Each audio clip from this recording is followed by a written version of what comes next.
Почитувани колеги пратеници, почитуван заменик председател на владата за европски прашања, денес кога отвораме расправа за интерпелацијата на господинот Димитров, верувам дека најпрвин би требало да ги анализираме причините зошто сме дојдени до овој момент.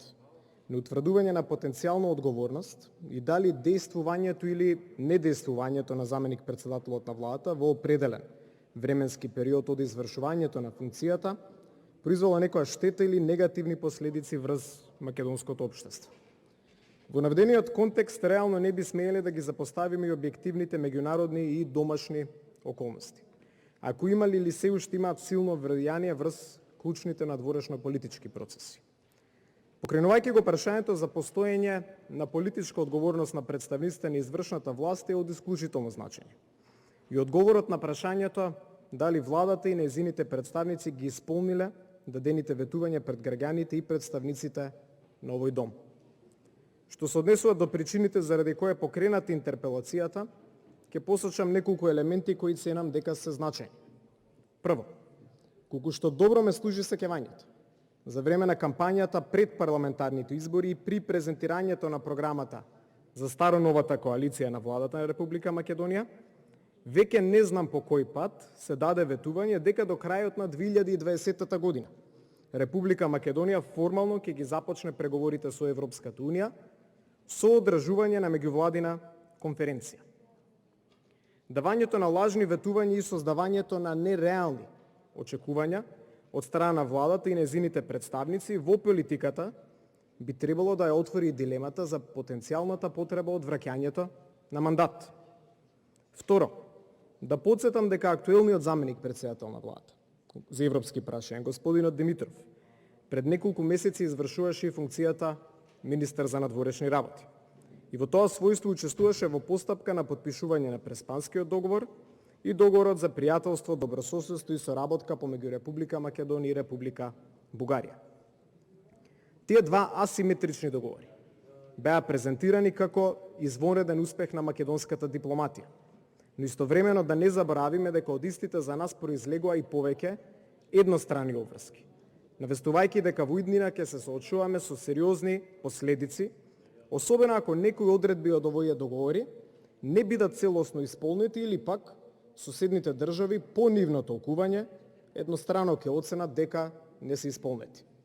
Трето, како пред повеќе месеци, така и денес потенцирам дека за определени решенија кои се содржани во овие договори, а дел од нив и веќе имплементирани или се уште се имплементирани, не беше воден соодветен демократски диалог, отсуствуваше поблиска консултација со релевантните политички субјекти и пошироката експертска јавност, што истовремено и нанесе сериозна штета на позициите на државата на меѓународната сцена.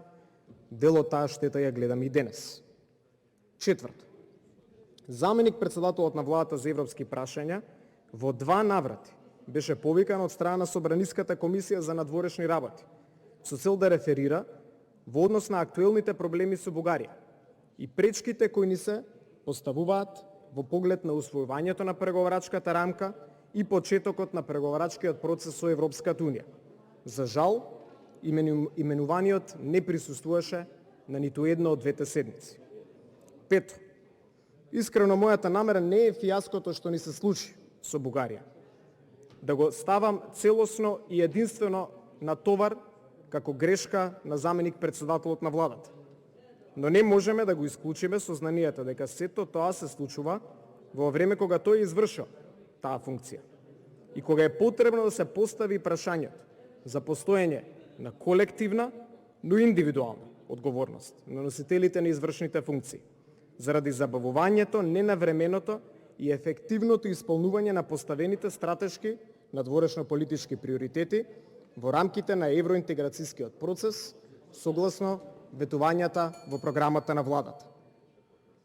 Овде сакам да посочам дека неинвентивност на владата на Република Македонија постојано беше надоместувана од страна на опозицијата, научните работници, невладиниот сектор, експертите и медиумите, кои повикуваа повици за кооперативност околу актуелните проблеми, се обидуваат да создадат соодветна атмосфера за постепено решавање на споровите и разликите кои евидентно постојат. При тоа, подсетувајќи дека развојот на евроинтеграцијскиот пат треба целосно да кореспондира со потребите за заштитата на идентитетските прашања, во согласност со меѓународните норми, принципи и стандарди и на максимално принципиелна основа по примерот на најразвиените демократски држави.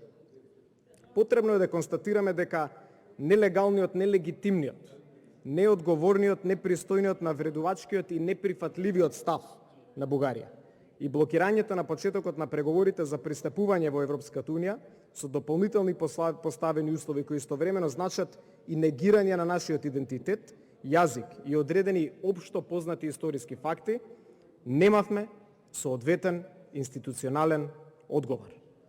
Надминувањето на актуелниот застој и блокираниот почеток на преговорите за пристапување на Република Македонија во Европската унија е во прилог на зголемување на кредибилитетот на Европската унија, но истовремено и обезбедувањето на долгорочен мир, безбедност и просперитет на целиот регион.